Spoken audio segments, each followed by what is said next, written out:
বাড়িতে কিছু solid piece রাখা ছিল, তো ভাবলাম তোমাদের সাথে কিছু একটা চটজলদি রেসিপি শেয়ার করে নিই। তো দেখো কিভাবে আমি তৈরি করছি। তো প্রথমে মাংসটাকে ভালো করে লবণ দিয়ে এবং গোলমরিচ গুঁড়ো দিয়ে আর পাতিলেবুর রস দিয়ে আমি মেখে নেব। এরপরে দেখো আমি গ্রেটারের মধ্যে আদা রসুন ভালো করে এখানে গ্রেট করে নেব।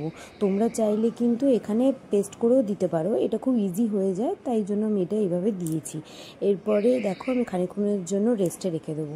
এরপরে আমি ঢাকনা তুলে নিয়ে তার মধ্যে সামান্য পরিমাণ কর্নফ্লাওয়ার গুঁড়ো ছিটিয়ে আমি ভালো করে মেখে নেব। তোমরা এখানে ময়দা আটা বা আর কিছুই তোমরা অ্যাড করো না, জাস্ট সামান্য পরিমাণ কর্নফ্লাওয়ার গুঁড়ো দিও, জাস্ট যাতে এটা বাইন্ডটা ভালোভাবে হয়।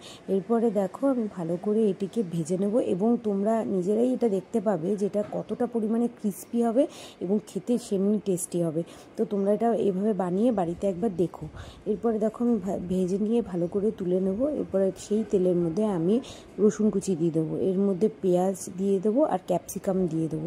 তোমরা এখানে অবশ্যই হাই ফ্লেমে সব কটা জিনিস অ্যাড করবে, একদম ফ্লেমটাকে লো করা যাবে না। আর সামান্য পরিমাণ লবণ দিয়ে নেব, দিয়ে ভালো করে ভেজে নেব। ভাজাটা এমন হবে যাতে পেঁয়াজের রঙটা জাস্ট চেঞ্জ হয়ে যায়।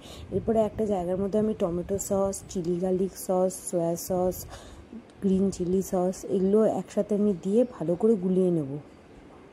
আমি দেখো ওই মাংসের বাটিটাই কিন্তু ইউজ করেছি, ঠিক আছে। দিয়ে আমি এটাকে মিলিয়ে নেব। এর মধ্যে সামান্য পরিমাণ কাঁচা লঙ্কা কুচি দিয়ে দেবো। তোমরা তোমাদের পছন্দ মতো ঝালটা কম বেশি করে অ্যাডজাস্ট করে নিতেই পারো।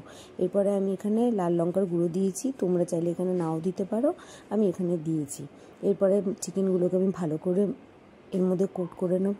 দেখো আমি কিভাবে করে নিলাম, একটু এখানে জল দেবে না তোমরা, আর নামানোর সময় ধনেপাতা কুচি দিয়ে নামিয়ে দেবে। তো দেখো চটজলদি ঘরেতে একটা সুন্দর রেসিপি করে তোমাদের সামনে শেয়ার করলাম। তো তোমরা আমার চ্যানেলটাকে প্লিজ তোমরা সাবস্ক্রাইব করে দিও এবং ভালো লাগলে আমার চ্যানেলটাকে অবশ্যই সাপোর্ট করে পাশে থেকো, কেমন? বাই।